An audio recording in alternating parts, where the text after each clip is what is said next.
photographer and cinematographer JJ Juma Casas.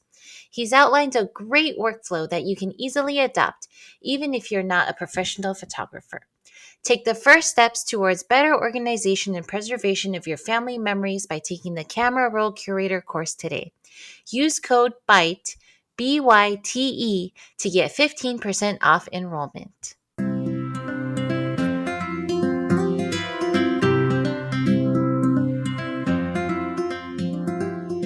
Welcome to Parenthood Bites, the podcast where we explore life as a parent in tech.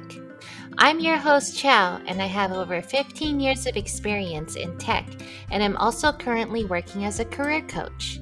I'm the proud mother of 3 incredible boys. In each episode, we have an inspiring guest who will share their remarkable story. You'll find their wisdom and insights both relatable and enriching, because after all, we're all in this parenting journey together. So grab your favorite drink, get cozy, and let's dive into today's episode.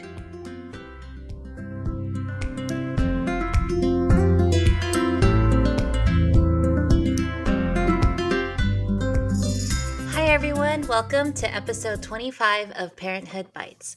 We're here today with Susan Lee Neth, who is a software engineer in the Bay Area.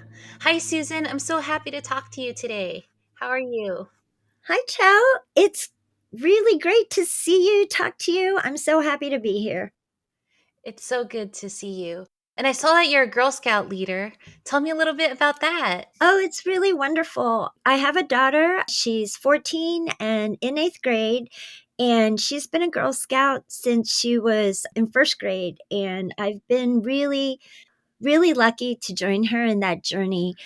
I absolutely love it. Being a leader in front of a bunch of young girls is really powerful. I can tell that I'm inspiring them with my tech knowledge as well as being a mom who's very present in their lives. So it's been wonderful. That's so awesome since she was in 1st grade. So is that Brownie at 1st grade or is that Daisy? It's Daisy, actually. So, yeah, she was a Daisy, and then I was just a helper mom. And then at one point, the leader who started the troop had to move out of the area. And all of a sudden, I was like, okay, I'm going to step up because this is a good thing and I want to keep it going. That's so awesome. She must have loved that. It's been great. Because I remember being in Girl Scouts and my parents would send me to the meetings, to the trips, and, help me sell cookies, but they weren't a part of like the meetings and a part of the Girl Scouts itself. They would just drop me off. And I was always like envious of the kids that had like their parents with them and stuff. And so I'm sure your daughter's really happy about that. I think you touch on something that I like to bring up often, which is that I am an immigrant and I did not experience Girl Scouts when I was little. And so when I talk to other Girl Scout leaders, I try to empower them to embrace trying it out, because you don't have to have been a Girl Scout in order to be a good leader or an engaged leader. You just have to sort of be brave enough to try it. And it's fine if it doesn't work for you, but you might find the experience bringing something out in you that you didn't even know you had. A good example for me is I did not grow up camping or experiencing the outdoors, but because of my experience with Girl Scouts, I've really come to embrace taking the girls camping. And I was terrified at the beginning. I didn't feel like I knew what I was doing. And Girl Scouts trains you. And now all of a sudden, I'm a trainer of other leaders to take their girls out. And I would have never imagined that in my life. I love that. That is amazing. I remember trying to put up tents with my leader. Back then, it was like a big nail, and then you would find a rock and try to. And I was like, "Oh my god, I'm going to crush my thumb!" But our troop leader was very, very patient and very helpful, and so I'm sure you'd leave a really good impression on the girls too, because they'll have very fond memories of that as well. And you mentioned this a little bit about your daughter's age, but I was curious how many kids you have and what are their ages? So I have boy, girl. My eldest is 18 years old and just went off to college this past fall. I have a 16-year-old boy who's a junior in high school, and my big challenge is teaching him how to drive. That's a threshold that it's like walking, you kind of eventually hit it. And then, as I mentioned, my daughter is 14 and in 8th grade. Wow, that's really neat. And you said teaching your son how to drive. Yeah, I remember when I was little, my dad was teaching me how to drive, and it was scary for both of us. Oh yeah, definitely, definitely. But, I feel like as a mom, there were certain life skills that I wanted my children to have. I wanted to make sure they knew how to swim because when I was little, I didn't get to learn that, and I think that's true for a lot of immigrants, like, we don't have access to pools, and we don't have access to, someone driving us to swim lessons and things like that. So I wanted to make sure my kids knew how to swim. Similarly, with riding a bicycle, I grew up in inner city Philadelphia, so I didn't get an opportunity to learn how to ride a bicycle and until I was like, I think in middle school when we had moved to the suburbs. So, making sure that my children know how to ride a bicycle. And then I felt like the last parting duty as a parent will be I'm going to teach them how to drive. I think that this is a lifelong skill that's important. It's very liberating and it will enable them to venture out and do things that are only accessible by car. So whether or not they learn to cook and feed themselves or do their laundry did not make my top 5 list, but those 3 things, I feel like if at a bare minimum they learn how to do those things, maybe I did okay. Yeah. I mean, if they can't cook, they can drive to pick up food. Right. Excellent, yes. Yeah. So, what brought you to tech and how many years were you in tech before you became a parent? I was lucky to grow up learning, how to code in BASIC. This was a really, really rudimentary, elementary coding language. So I remember doing that when I was like 10 and 11. And me and my kind of group of slightly nerdy friends, like, this is what we did. And I was fortunate enough to take AP Computer Science in high school, and it was taught by a woman math teacher. And I will never Oh, forget that. She really did such a great job. I still remember the things that she told me in that class, and I think she was a huge inspiration. In terms of becoming a engineer in technology and the industry that I spent the past 25 years in, a lot of it had to do with college debt. I'll be honest. I had college debt that I had to sort of pay off. And I thought, you know what? I'm going to work as a software engineer and then see what I want to do after that. But it was important to me to pay off that college debt. And I worked at a software company, which I absolutely loved. And I stayed in software. It's been a wonderful 25 years. I worked in tech for about 6 years. So it's funny, and I'm not saying this will happen to everyone, but I actually met my current husband at that first software company. And so I kind of like grew up, I guess, married my husband, and then we started our family. And I was in my early 30s when all of those things happened. And so being pregnant and working full time was actually, it's all new. Nobody prepares you. So if you're ready for an adventure, you just start your family while you're working. and you said being pregnant and working, nobody really prepares you. What would you tell yourself, your pregnant self? What would you have told yourself, knowing what you know now? Definitely take walks and breaks. Eat whatever your doctor lets you. So, don't be weird about holding yourself back, and you actually don't need as much caffeine as you think you do in order to get through the day. So, it's pretty great. Oh, and if you catch yourself running for a train or a bus and you sit down and you're showing, people will yell at you for running. I once jumped on, a commuter train because I was, like, hustling, and I sat down and my belly popped out, and all of these people were like, "You shouldn't be running," and I was Oh, like, "Okay." that's sweet though. Yeah. Yeah, people are very kind.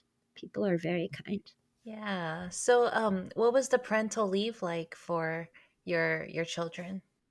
Oh, so back in the day, because I had 3 children over a span of about 6 or 7 years, it really changes and it differs from company to company.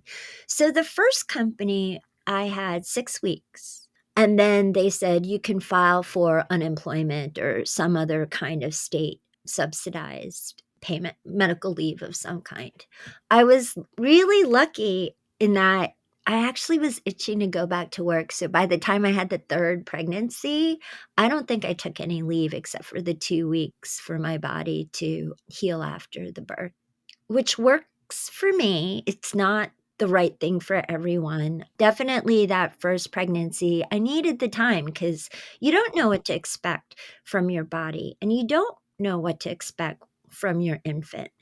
And I'm glad I had a girl last because she was kinda super easy, and she was ready to come out. So everything was kind of quick and smooth, mainly because I had the other 2 prior pregnancies to draw on. So I would definitely say take the full leave for that first pregnancy because you don't know how your body will repair itself and heal after the baby is born. And you need to give yourself patience and time if you can afford it. It was time well spent when I had the first 2 babies. Absolutely. And plus, with the baby, it's your first time with a baby. You don't know what to expect with that child, right? Oh, yeah, absolutely. You're definitely sleepy and tired and a little dazed, and so an infant from the first week to the amount of growth that they experience in that first 6 weeks is pretty shocking, and their brains are developing, and they're constantly changing. My husband, who's also an engineer, he would say growing up, these babies, you figure out kind of how to get them to sleep, and 2 weeks later, it absolutely changes. And so for an engineer who is used to like, "I found the bug, I fixed the Right. bug. Wait a second, why is there another bug?" And I didn't do anything different, right? It's the same code. What's going on? Exactly, exactly, and so as engineers, it was quite baffling. I think that was our biggest parental adjustment, mentally speaking, about I'm doing everything right. This algorithm worked. And so, yeah, your infant is changing rapidly in that first year. And so you need to like give yourself a break. You're not a bad parent because the thing that worked 2 weeks ago doesn't work anymore. It's just the nature of their cognitive development. Yeah. And you said the third one was a lot easier. Did she sleep better, or were you just like, I've done this twice? I got this. I think the 3rd one was easier because I kinda knew what to expect, and you're a lot less harder on yourself. Like, all that uncertainty that you experienced with the first one, you're like, "Okay, I don't know what I'm doing." And with the second one, when you figure something out, you kinda feel like, "Okay, that could have been a fluke." And I think by the 3rd one, it's like, "Okay, well, it's that rule of 3. If I figure it out the 3rd time, I really have the confidence to know that I know what I'm doing." So, it's true that everything in my household is very sort of scientific and engineering and experiment driven, and so it definitely is the experience and confidence that you get from having the 3rd infant. I remember the first one, it was like, if the pacifier drops, oh, let's sterilize it. Let's wash it, but sterilize it. And then the third one, we're like, it's okay. 3-second rule. Just, yeah, wipe it on your shirt. Yeah, you just, like exactly, you rub it off on your shirt and be like, "You're fine, baby. You'll be great." Yeah, because at that point you won't break them. Yes, absolutely. The first one, we're afraid of breaking that kid, right? Oh, yes. My husband would say for the first one, these toddlers, their, like, life goal is to end their life as soon as possible because they would go bolting places and you're like, "Wait, no!" Or you baby-proof your house, like, to the nines because like, you're convinced that they're gonna fall and hurt themselves, like I remember talking to my husband about like, okay, where do you want to live? And I said, I have to really be close to a emergency room. I don't want to live where I can't drive to the emergency room in 10 minutes, it because you're very much afraid. And then you're shocked to figure out that like, hey, I actually don't go to the emergency room. Yeah. I am keeping the child safe. But yeah, you have those fears, and those are totally normal. They're totally natural. And then by the third one, you're like, yeah, we can get there, no problem. You know? Oh, I have a story. My firstborn had hurt himself on the playground, and I'm being very calm. And all the other young men at the playground, the boys at the playground, they were helping me gather his toys and helping me into the minivan. And thankfully, my son was very calm. But the universal sign of emergency parent, get out of my way, is to roll down your minivan window, wave your left hand frantically out the door, put your flashers on. You never have to beep. It's like everyone pulled over in front of me. It's like they knew that I was like headed for my kid. It's kind of crazy, but I was shocked at how well every other car on the road is like, oh, I that parent is in trouble. I better pull over. They knew. So yeah, it's you don't have to honk your horn, just that visual of the panicked wave. I was really impressed how well that worked. A mom in a minivan on a Oh mission. They yeah. know. Oh yeah. May you never have to do that, by the way. It's funny because I used to always say before I got married, before kids, I was like, I'm not driving a minivan. I'm not going to be the person that drives a minivan. And now we love our minivan. We Oh can't yeah. imagine life without it. One of my favorite movie lines is from Mr. and Mrs. Smith. It was the Angelina Jolie and Brad Pitt movie, and she's driving the minivan, and the automatic side doors open up, and he goes, "Those doors really are handy." And I'm like, "You betcha Yeah, they are." they are. That's the first thing we do when we go in the garage. Open those doors, and then the kids just hop on in, right? It's so great. They're just great. And the trunk door too. That Oh automatic yeah. opening up. Oh my gosh.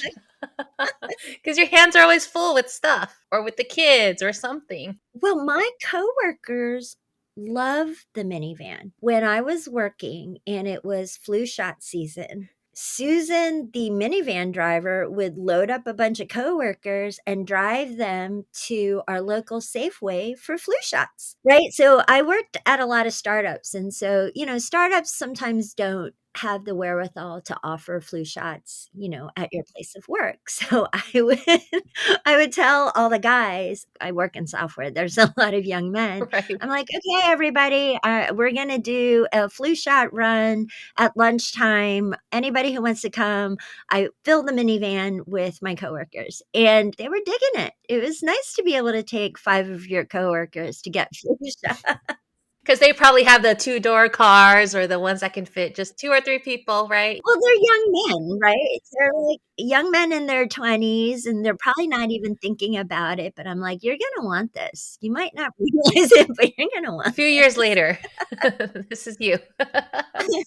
So, with your 3 pregnancies, was there a mother's room at work? So for the first pregnancy, they tried to have me pump in a conference room, and that fell apart very quickly because when the group having a meeting prior to your needs pops their heads out and says, "We need 5 more minutes," which happens, and you're standing there kind of uncomfortable, if not in pain, and you're starting to leak, it's like, "No, you can't have those 5 minutes." And so I went back to our facilities person. I said, "This is not working. I cannot guarantee that my coworkers will be considerate to my needs. And so you have to do something about this." And what you realize as a parent and also as a woman who is both pregnant and or breastfeeding, you have to be your self advocate. As a parent, you have to be the advocate for your kids. And so coming from an Asian background where I'm very like, okay, it'll be fine. I had to step it up, for my own sake, for my kids' sake. And so it was a good lesson for me. It was an empowering lesson for me to say, hey, you have to do something about this because this is unacceptable and it's inconsiderate to me. And because we as people cannot police our coworkers to be considerate, you have to provide a mother's room for me. And so I was fortunate in that they quickly got a refrigerator, got me a room with a lock. They even put like a rocker type glider in it or some kind of comfortable chair. I can't remember. And I never had to go through that again. And I remember telling myself, you know what? No mother after me has to feel that sense of humiliation when that gentleman, and he didn't mean to, I'm sure, popped his head out. I did want to slap him. I didn't slap him, but I did want to slap him because I mean, like I said, you can't police your coworkers. And so I did need the company to step up. Since then, the laws have changed. Since then, the laws are very supportive. There's no pumping in an executive bathroom. If somebody tells you that's the solution, you have to tell them that's unacceptable. I would not prepare your dinner in a toilet. Why would you ask me to prepare my child's meal in a bathroom? And so the laws support you much better now, at least here in California. But yeah, back in the day, if you had the misfortune of those responses from your facilities. The other thing you have to realize is I worked at a lot of startups. And so, being the first woman engineer at a startup or being the first pregnant person at a startup, you establishing that mother's room, it kind of feels good because you know that you're helping other women who come after you. So keep that in mind. Yeah, good for you for doing that because a lot of times it's hard for us to ask for those things, to think like, "Oh, am I asking for too much?" But you have to do that. And all the mothers after you are, I'm sure, very appreciative of that. Absolutely.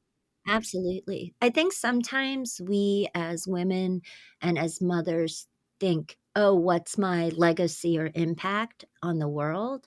Trust me, when you advocate for yourself and you teach your coworkers and you teach your company and you teach those 20 something year old men about what it means to be a good teammate and a good coworker to a pregnant woman or a new mom, you are doing the world a favor. You are living a legacy and a impression on those people's minds about how to embrace a diverse work environment, right? It's emotional labor for us, and that's always going to be true for anybody who pioneers anything. But what you're doing is you're training those young men to be better coworkers and eventually better fathers and eventually better husbands. Potential. Do you know what I mean? That potentiality, that's the legacy that you're leaving as a working mom. Yeah, absolutely. I remember when I would get up to go pump, I had to carry my bag with my pump with me. I couldn't leave it in the room. And every time I got up, the guys on my team, "Where are you going? Are you taking a break already?" And I'm like, at first I was embarrassed to say where I was going, And then I was like, "No, they need to know." So I was like, "I'm going to go pump. Do you have any questions?" you know? Yeah, absolutely. We are lifelong educators. We are teaching people all around us what it means to be a good coworker to a nursing mom. And that's the greatest gift we can give by really representing, because I will tell you time and time again, the young women that I interview for a tech role, I tell every young woman, regardless of what your life situation is, you ask about what the family leave policy is, because that will be a huge indicator of what kind of priority the company puts on that. Even well after I was finished having children, I always ask that question. For me, it's a litmus test. How much do you value women at your company? I am of the belief that if you don't know how to answer these questions as a manager, or if you don't have a reasonable response for that, like, "Oh, that hasn't come up yet, but let me go find out and get back to you," those are important things. And so, if you're ever trying to get a vibe from where you might work next, that's a wonderful litmus question. Yeah, definitely. And I'm glad that you're telling a lot of young women, people to ask that, because a lot of times, when we were in that position, we didn't even think to ask that. I didn't think to ask that, and then until I needed it. And then when I needed it, it was too late. Or I would go into a company, not realize it, and then later on find out, oh, they don't have really a parental leave, or oh, I have to use all my vacation time. And then I'm like, why didn't I ask that before? So I had wished someone had told me. I really wish someone had suggested that I should ask that up front in the beginning. Yeah, I consider it as like a culture test. There's a lot of talk about, "Hey, will this candidate fit our corporate culture?" Well, I just turn that around. I need the company to fit my life needs, and I need a corporate culture that I wanna be a part of, and so, it's hard to feel that way when you're young, and I think that we need to empower young women to be like, "You know what?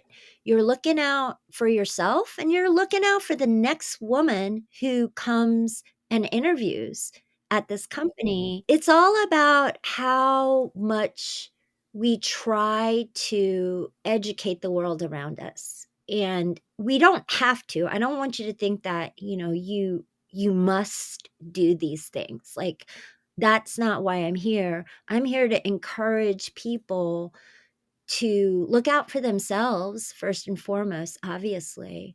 But if you can take that extra piece of energy to be upfront. One of the most important lessons that I learned as a mom was setting that boundary of time. Because I was a working mom, my boundaries in terms of when I start and when I finish are really driven by when drop off happens and when pickup happens. And I tell people there's no such thing as a quick question when I'm up from my desk and I have my backpack on my shoulder. I need to leave. And you have to set that boundary. And it really helps if you've got a manager who is empathetic to your needs, regardless of the reasons why you have to leave. You want your manager to support your need to leave. And that was probably the hardest lesson as a working parent. If I need to go somewhere to support my child, it should be a no questions asked. We're not asking the gentleman, "Oh, well, why do you need to leave?" And them saying like, "I have to go visit my doctor." I shouldn't have to justify when I need to leave. It's my responsibility to put it on my calendar. It's my responsibility to make sure that people know this is when I'm available. But if I need to go, no quick questions, no such thing. Please put it in an email and I promise you I'll respond later. Or can we talk about it in the morning when I'm here? But right now, I can't. And there'll be some people, as I told you, you can't police whether or not your coworkers are considerate. And there'll be some people who really insist that their questions are quick, but you have to draw the hard line for yourself and for the $10 per minute you're late, right? Because your caregiver, it's disrespectful to them if you're late because your coworker couldn't respect your boundaries. So remember, when you set your boundaries, you're advocating for your baby, right? Your baby all of a sudden is getting their dinner late. Your baby all of a sudden is spending that extra 10, 15 minutes not with mom. So remember, these boundaries aren't just for you, but they're for your family too. Definitely. And then the later you go, the more time the caregiver has to stay. And their families suffer, right? They're working moms too often. Definitely. And earlier you mentioned sort of, some questions to ask your company to make sure, the culture fits you. So, and you mentioned, having a supportive manager. What are some questions that you've asked, in the interview to kind of understand if your manager is supportive? I always ask about, flexibility. Do I have the option to leave the office or go offline for, an hour here or two if I need to? And the reason I ask about that isn't just for dentist appointments and doctor appointments. I ask that because if my toddler has a Christmas performance, you better believe I want to be there. If my 4-year-old daycare or preschool is having a Mother's Day celebration, I wanna be there, and so it's important to be in an environment that enables you to have that flexibility if you wanna be there. I don't have any judgment. If you don't mind missing it, that's fine. That is a choice that you make for yourself. But between my husband and myself, especially because I grew up as a latchkey kid, and I didn't have a parent at that Valentine's Day party, that my elementary school had, where the other children had parents who appeared for them magically. I think we're lucky in tech, where tech is usually quite flexible and very project driven, like as long as you get your work done driven, that's wonderful. But you will find that once your children are in school and there is a Halloween parade, things like that end up driving your schedule much more so than anything else. And if your company, they might not always be able to support it, but you want to be able to have the option to comfortably ask for that time if it's important to you. Why do you need that time? That's legitimate. How you handle that question is legitimate, but build that compassionate relationship with your manager, right? And that's, I think, the key. As I mentioned, you can't police your coworkers, but if you teach them how to be good coworkers, they will respect your time, especially if you're willing to come back and answer their email in a timely fashion. Prioritize their question the next morning when you show up to work, right? And so it's a two-way street. If you take that time out in the middle of the day where they can't meet with you because you're supervising their work, or you can't meet with them, excuse me, as long as you follow through with their needs too, nobody should have any reason to deny you that work-life balance time you need to be present for your kid. That makes a lot of sense. I think before kids, I was like, Halloween parades, all of those things. I didn't really understand the importance of it. But once I had my kids, I wanted to be at every parade, every Mother's Mhm. Day celebration, every field trip. And those are such precious memories that we have with our kids. Yeah. Making sure that your company can accommodate some flexibility, I think, is important. And it's not just for your children. You might have a medical issue. You shouldn't have to tell people, why you need the time. Sort of your obligation is to communicate that you have a gap and then follow through with anything that doesn't get your attention at that time.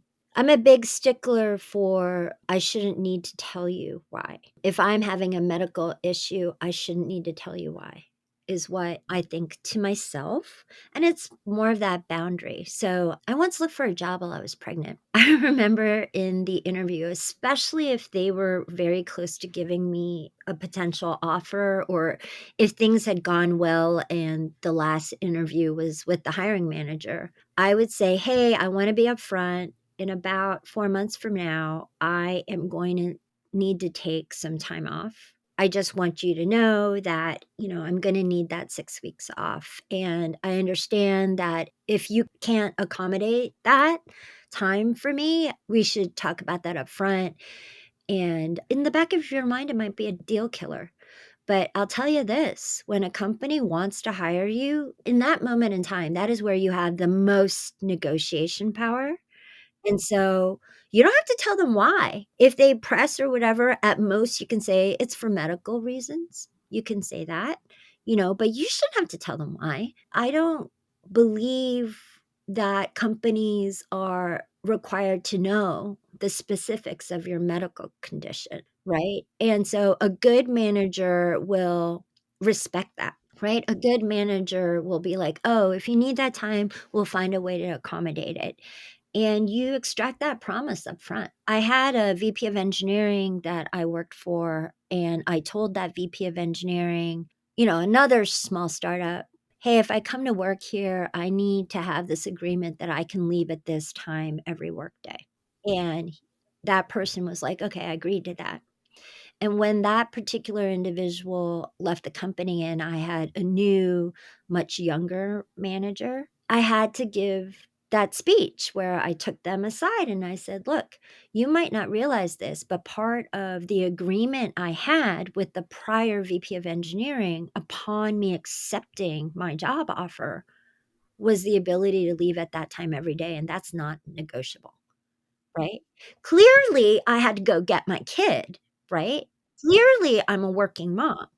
Clearly, the 20-something-year-old who had taken over the managerial role, they're not gonna intuit that, and so I had to be willing to step up and set those boundaries. And so I didn't tell them why I needed that time. What I said was this was the agreement, and if this company cannot honor that agreement, I'm not sure that I can continue employment. And it wasn't a threat. It was just like, you have to understand this was important to me enough to consider it before I accepted any offer.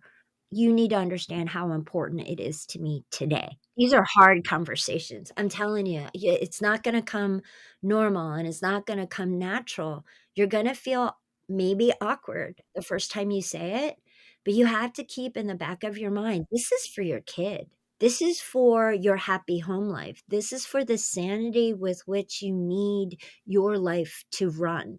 This isn't because you're being arbitrary or you're gonna go sneak off and go have drinks or something. This is for the running of your life. And I think it's so important that you said that, because like for me at first it was really hard for me to say it, to be like, I have to go pick up, I have to go do whatever. And then in the beginning I felt like I had to give all the reasons and explain. And then over time I was like, no, I don't owe them anything, this is my life situation, these are the boundaries I need to have, and then you get better at it over time as the kids get older and stuff.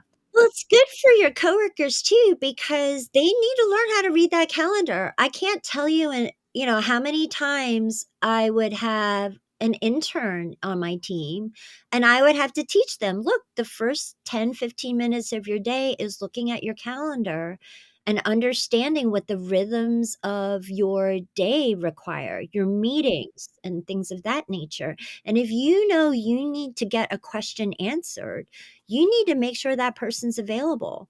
It is kind of unacceptable to not look at your calendar and not look at other people's availability and expect them to drop everything and answer your question. So it's part of the maturing process that I call engineering professionalism. I mean, that's professionalism anywhere, right? But young people don't know. Right? Young people, "Oh, professor office hours." I actually had a coworker, it was my husband, who would have office hours.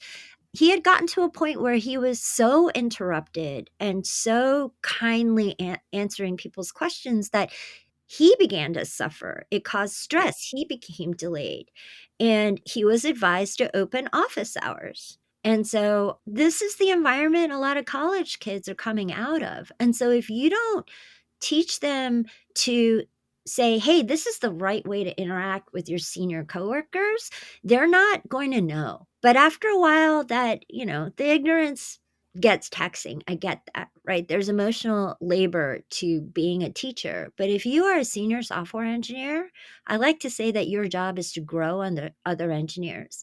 So until someone says that to somebody, and it's not just your manager, that does the teaching. You as a senior software engineer also have to step up and recognize that people look up to your role on a project, right? Not just for the technicalness, but also for your professionalism. Absolutely.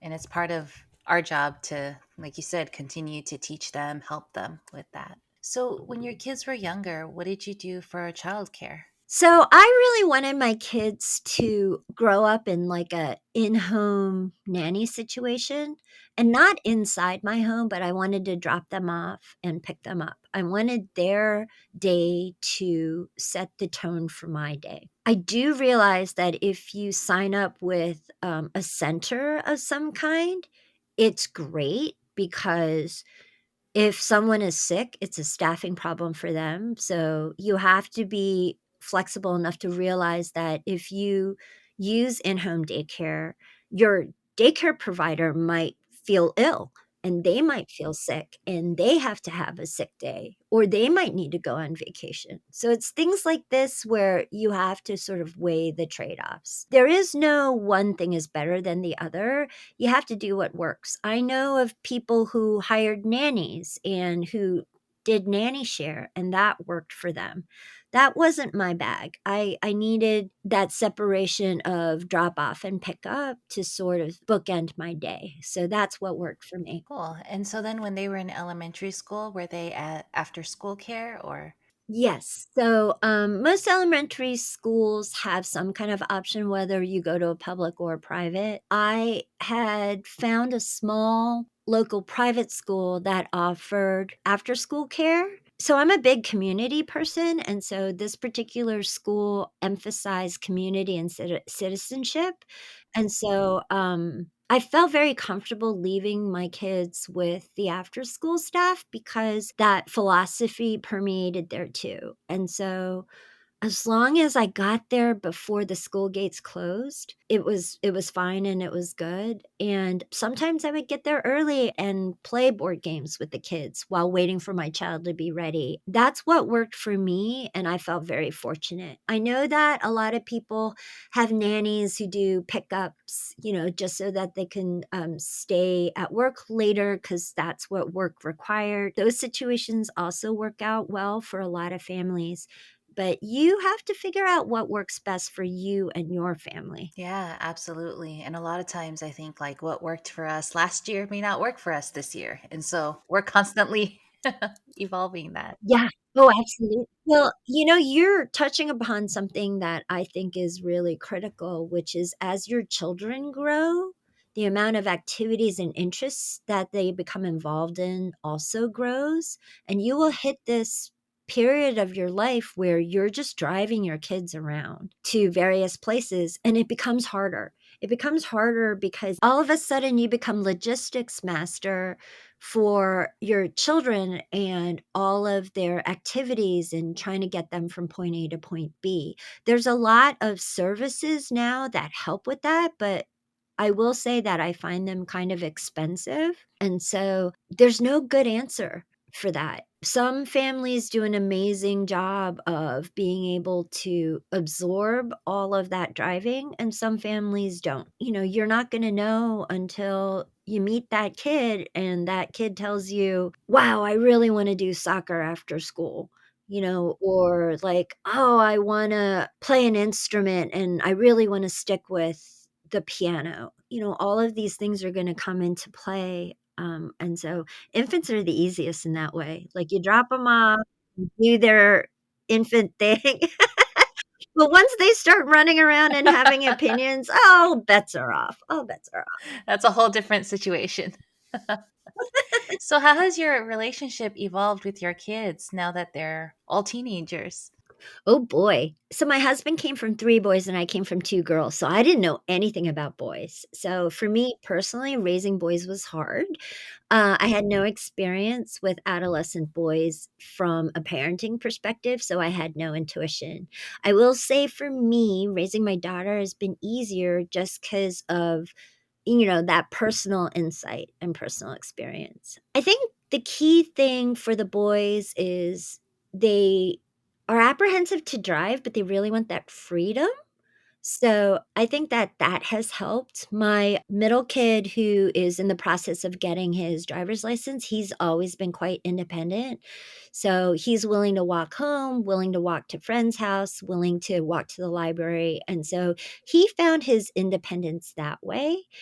And as long as, he's home by a certain hour or he tells us where he is or where he's hanging out. And in my particular case, I always ask who. One of the differences in parenting between me and my husband is I have Find My app, so I know where he is, but I'm always like, "Well, who are they with? Whose house did they go to?" Right? For me, it's not where they're located. I wanna know which friend or which house, are their parents home? So, everyone's gonna be different, and I try to not be super nosy, but I also do try to get a feel for the other household. Like if I'm doing a pickup because it's late, I'll knock and I'll try to say hi to the other parents and try to get that vibe. Things like that I feel like are personally important, but at the same time, there's plenty of times where I just sit in the driveway and I text my kid, "I'm here, come out." So I don't want you to think that I'm consistent Yeah. in terms of meeting the parents. I certainly am not, but they want that too. Like the kids start to be like, "Just drop me off. Just pick me up." Like they don't want me to come inside and be nosy and pet the family dog and chat up the mom. So you'll see a change in that at some point where the kids literally just want to, you're just their taxi Yeah. service. Yeah, yeah, just like their Uber, right? I'm here. So, what's your biggest struggle with their current ages of 18, 16, and 14? So, for the 18-year-old college readiness with regards to living on their own, I have to admit that was like a little apprehensive, but I was really happy to see that their apartment's clean. They are keeping up with their laundry and they're effectively feeding themselves. So that's been good. We did set up a grocery delivery service, so I think that really helped. So they don't have a car, but I know that they're getting access to food, and there is a laundry machine in the building, so all of those things. I hope I set him up for success, and so that's been good, feeling like every time I do visit or look at the apartment, I'm not allowed to see his bedroom, so that's fine, so it could be like a total mess in there, but the apartment and the bathroom, I can see that he's grown into an adulthood, and that's a huge relief. That first couple months, it was just a lot of anxiety, but so that's been good. For the 11th grader, it's really trying to figure out what they might want to do next. And much to my chagrin, he picked up a new hobby and a new club, school club, just this semester. And I'm like, what? So you think that it's all figured out because they've been, maybe doing swimming for, since middle school, and you'll find like they're like, "Huh, I wanna try something different," and all of that time you spent driving to swim tournaments just drops, not that my kid was a swimmer, but don't be surprised if 11th grade, they find something new that you never saw coming. And then for my 8th grader, right now, it's that apprehension of going into high school, trying to figure out if they wanna do more of the same, like more Girl Scouts, or if they wanna do something different, and then being prepared to support that, whatever the new thing is. I was fortunate none of my kids had curiosity about, drugs or smoking or anything like that. So I feel like I dodged a bullet, which is good. And socially, anywhere from loner to super social, that's been sort of the weirdest and most difficult thing to sit back and watch, right? You, mom, it's not elementary school. You can't go in and the 2 moms talk, and then the 2 little boys are fixing their friendship afterwards, because you arranged a play date at the age of 7. Like, you're not doing that anymore. You're being there to listen if they wanna share with you what's happening with them socially, but at the end of the day, oh, that helplessness that you feel as your kids become more independent. I would say that for me, that was hard to see and watch, but it works out. My kids are happy and they have friends and they are comfortable with how they spend their free time. And I feel lucky, but that was one of the more difficult transitions for me, I think. Yeah, yeah. I think when they're younger, you're more aware of, who they're hanging out with, all of those things. And as they get older, it's like gosh, they have 6 classes. I don't know their friends. Sometimes I ask them, they're like, don't worry about it. And I'm like, oh, okay, I gotta, get used to that. And my oldest is going to high school next year. And so I'm Mm. trying to prepare myself for that. I think he's both nervous and excited about it. Oh, one of the things that my kids said to me early on was, "Well, do I have to go to college?" And every family's different. So I said, "Not if you don't want to." But then I passive aggressively peppered them with a bunch of statistics about earning potential.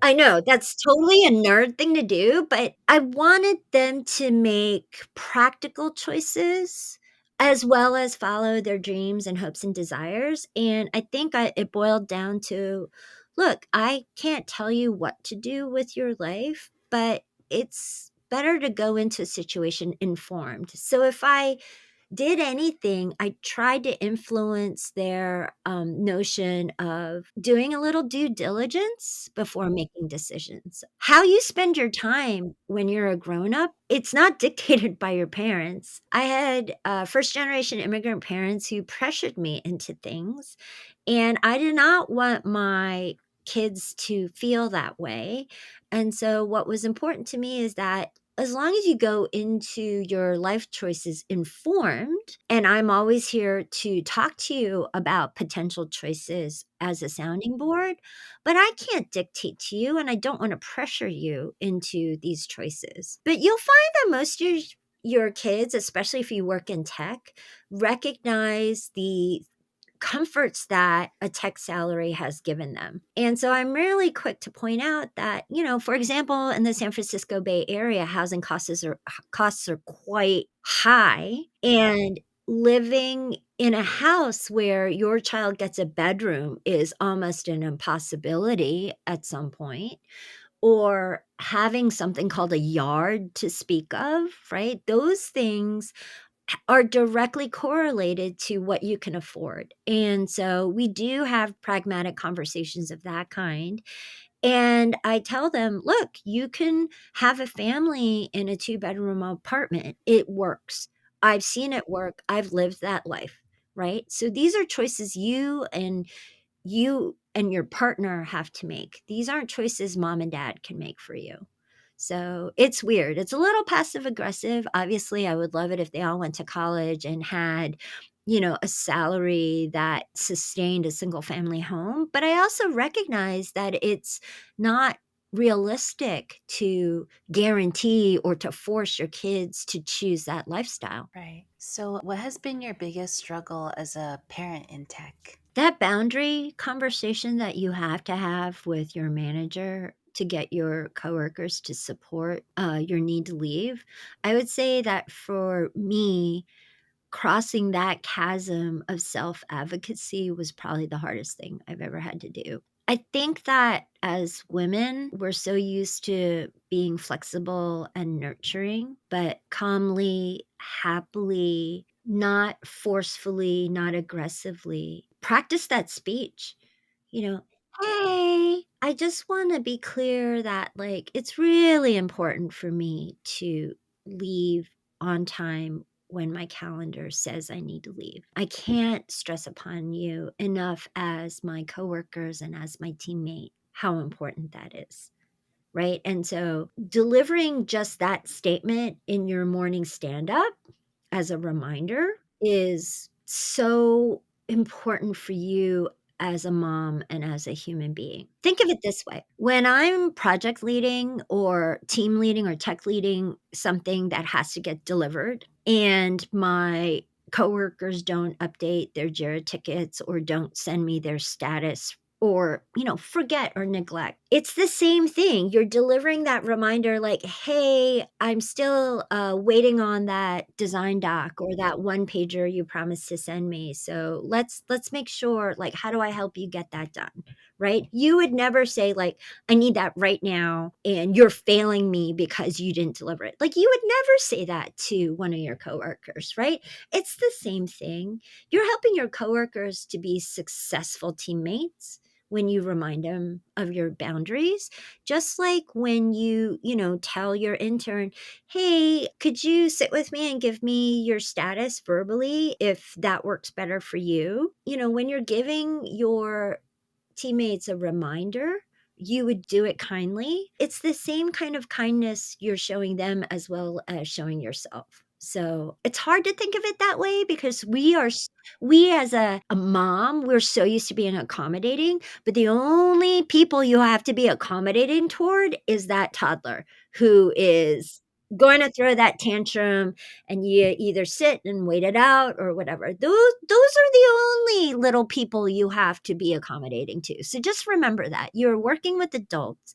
The adults are smart enough to understand what the boundaries are, but you have to be smart enough to set them effectively, clearly, and most of all, kindly. Yeah, that's so important because I feel like one part of it is mentioning it to them, but the next part is actually making it happen. When Yeah. people do come to you at your time to leave and just being strong, putting your foot down for that, cuz so many times I'd be like, "Okay, maybe a few minutes," but then a few minutes Ugh, become and it's not a few yeah. minutes. I mean, getting the question out and understanding what their need is easily takes a 5-minute back and forth.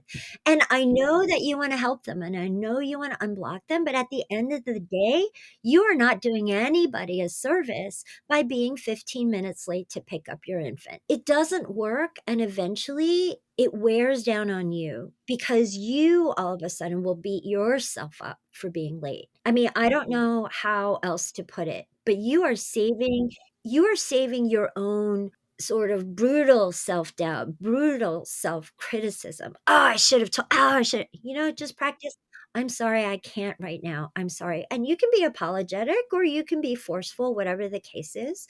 You can go to the manager next day and say like, "Hey, I'm having trouble setting these boundaries. Can I remind everybody at our morning stand up?" What I've learned over time is that when the manager says it, it's not as effective as you building that relationship of please be considerate to me. It's important, and it's a hard skill. It doesn't, I mean, for me at least, it did not come natural. Yeah. And look at me now. So, it could be natural for people over time, exactly where you are. 25 years. 25 years of evergreen young people. I love my interns. I love my new college grads, but it's 25 years of literally the same reminder every new org I step into. And I just see it as up there with telling people what my name is. It has to be that comfortable for you to take care of yourself. And we're bad at that. Moms are bad at taking care of ourselves, and we shouldn't be, but we kinda are. Yeah, yeah, definitely. We're a little over over time, but I had one last question for you, which is just, what's something that you would tell someone who's getting ready to be a parent or something you wish you knew before you became a parent? I wish I knew that people wanna help. Like, when those Caltrain riders were telling me you shouldn't be running, whenever I had a manager that says to me, "Oh, my wife went through that." If I had never mentioned that I needed support, I don't think that, the coworkers that stepped up and said like, "Oh, I get that. I have a personal experience with that." Unless you say something, which it's so easy for us to, not share. I mean, in general, pregnant women are not oversharers unless they see another baby bump. But but it's okay. I mean, this is part of who you are, right? If you, for example, wore an eye patch and you lived your whole life, with having depth perception problems, or if you had an allergy to peanuts, right? You would want your coworkers to know this is what I need to be safe, right? Hey, let's not go there. I have gluten allergies and their gluten-free options aren't tasty for me, right? These are things that you would say to your coworkers so that they're better teammates, right? Going out to lunch or, hey, don't drink alcohol. So if we go out, I'm just going to have iced tea. And so they're not going to, oh, you're not drinking, you're not doing a shot. They would never say those things if you tell them like, hey, I don't drink alcohol, right? So it's the same deal. Give other people the opportunity to show their kindness and consideration. Don't keep it inside, especially if you have gestational diabetes, right? That might Oh, happen, yeah. right?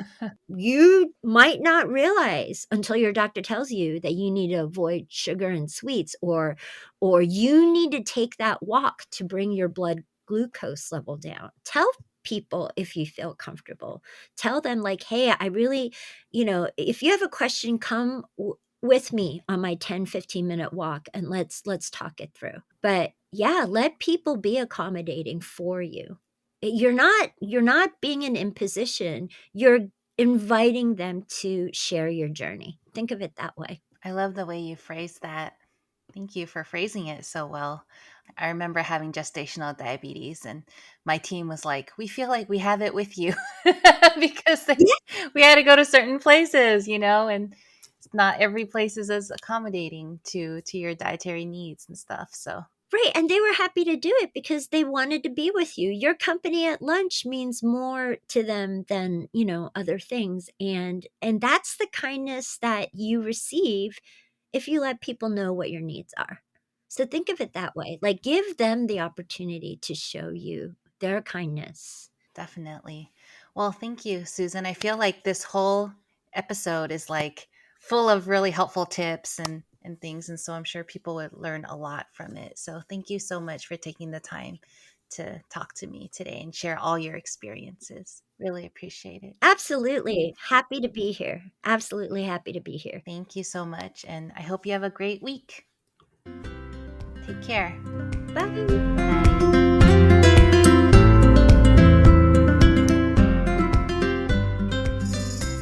Thank you so much for joining us today on Parenthood Bites. We hope you found our episode informative and entertaining. If you're a parent in the tech world or know someone who is, we'd love to hear from you. Please reach out to us at chow@parenthoodbites.co, and we'll be thrilled to add your experiences to our interviews. That's chow, CHIAO, @parenthoodbites.co. And to our potential sponsors out there, if you're a business or know of one that would like to support and partner with our podcast, please don't hesitate to get in touch. You can also reach us at chow@parenthoodbites.co. Thank you once again for tuning in, and we wish you a fantastic rest of your week. Until next time, take care and stay curious.